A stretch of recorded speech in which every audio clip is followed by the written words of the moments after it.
पार्षदगण यहाँ पे वो जनप्रतिनिधि है, वो यहाँ पे बैठे हुए हैं। क्या पार्षदों को, जनप्रतिनिधियों को गिनना नहीं चाहिए? उनको बोर्ड बैठक में लेके कोई उनसे चर्चा नहीं करनी चाहिए? कोई भी निर्णय लेने के पहले मनमर्जी से किसी को भी हटा दिया, 17 जने हटा दिए, फिर धरना दिया, फिर उनको लगा लिया। क्या इनसे कोई भी चीज़ के बारे में, किसी भी विषय के बारे में, क्या पार्षदों से बोर्ड की मीटिंग नहीं होनी चाहिए? क्या इनसे चर्चा नहीं होनी चाहिए? ये तो एक जनप्रतिनिधि बनता है। जनप्रतिनिधि का मतलब केवल ये नहीं होता है कि पार्षद बन गया, जन का प्रतिनिधि है वो। आज मैं अगर विधायक हूँ तो मेरी जिम्मेदारी बनती है कि मेरी जनता अगर एक एक दाने को तरस रही है, सफाई कर्मचारी एक एक दाने को तरस रहे हैं, उनके साथ अन्याय हो रहा है, सफाई की व्यवस्था डगमगा गई है, डेंगू फैल रहा है, सुल्तानपुर के नगरवासी अगर परेशान हैं, तो बतौर विधायक मेरी जिम्मेदारी बनती है। पर मैं अगर यहाँ पे बैठा हूँ तो मैं अकेला नहीं बैठा, मेरे साथ जो 2,25,000 मतदाताओं ने मेरे को यहाँ पे चुन के भेजा है। विधायक जीतने के बाद सभी का होता है, जिसने वोट दिया उसका भी है, जिसने वोट दिया जिसका भी नहीं है। स्वीकार तो सभी को करना पड़ेगा कि विधायक सभी का है, तो मैं सभी का प्रतिनिधि हूँ।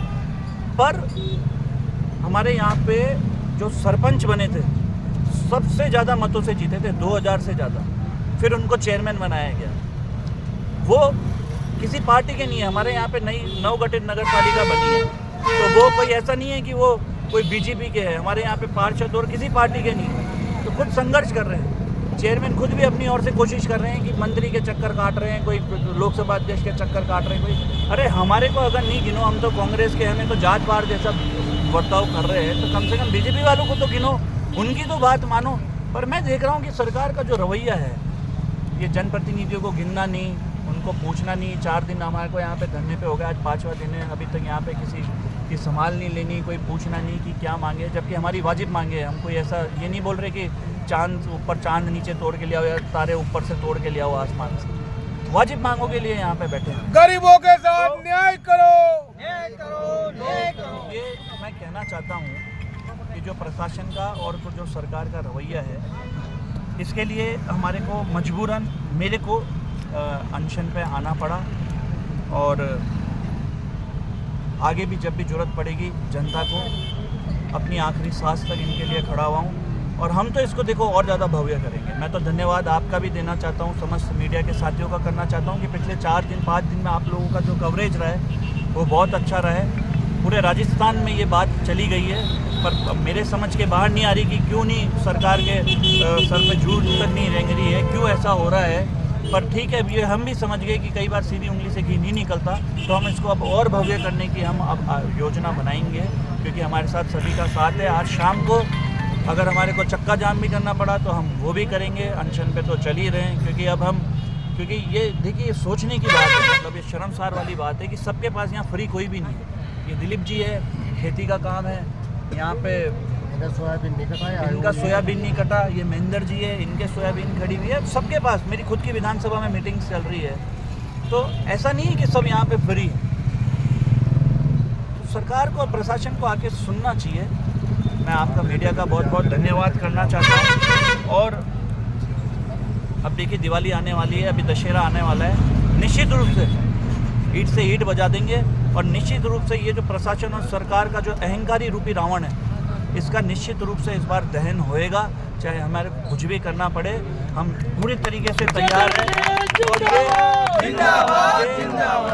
ये जो स्थिति बनी हुई है, ये विधानसभा में, ये कोई यही नहीं है। ये जो सफाई कर्मचारी और दलितों के नाम पे वोट तो ले लेते हैं, और जब इनको हक देने की जब बात आती है तो ये बस, ये बिल्कुल इनको जैसे कोई सांप सूंघ गया हो।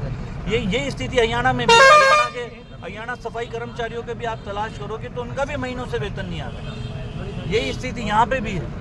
चेतन पटेल, तुम संघर्ष करो, हम तुम्हारे साथ हैं। चेतन पटेल, तुम संघर्ष करो, हम तुम्हारे साथ हैं। गरीबों को न्याय दो, हमारी मांगे पूरी नहीं हो जाती, और जब तक कलेक्टर साहब खुद आके हमारी हर एक समस्या का समाधान नहीं निकाल देते, हमारे को नहीं सुन लेते, जब तक बैठे ही रहेंगे। जिला स्तर के अधिकारियों ने आपसे अभी तक फ़ोन पे वार्ता की एक बार भी या नहीं की, या वो धरना स्थल पर आने से घबरा रहे हैं, या उन्होंने आपसे पर्सनल बात की? बिल्कुल घबरा रहे हैं। हमारे क्या है, पिछली बार डीडीआर मैडम अनुपमा जी टेलर आ गई, मैं तो उनका धन्यवाद करता हूँ। उनका बहुत अच्छा सहयोग भी रहा। वो हमारी बहन बन के आई रक्षाबंधन के त्यौहार पे। मैं तो माता रानी से नवरात्र पे यही दुआ करूँगा कि हमेशा बहुत खुश रहे। जब से उनका ट्रांसफ़र हुआ तो उसके कारण मुझे लगता है कि माननीय कलेक्टर साहब भी घबराए हुए हैं कि कहीं उनका भी ट्रांसफ़र नहीं हो जाए, डीडीआर भी घबराए हुए हैं कि कहीं उनका भी ट्रांसफ़र नहीं हो आपको जाए। लगता है क्या इस मामले में ऊपरी जो स्तर के नेता हैं, जो भारतीय जनता पार्टी के हैं, वो राजनीति कर रहे हैं, कहीं ना कहीं सफाई कर्मियों के साथ धोखा हो रहा है? नहीं, राजनीति तो है ही सही ना, राजनीति कहाँ नहीं है, राजनीति तो हो ही रही है। पिछली बार हमने 2 महीने का धरना दिया, 2 महीने का वेतन दिलवाया इनको धरना देके, उस समय भी राजनीति हुई कि ये तो विधायक साहब अपनी राजनीति चमका रहे, ये विधायक साहब श्रेय ले गए और जो है ये तो माननीय लोकसभा अध्यक्ष जी के प्रयास से हुआ है।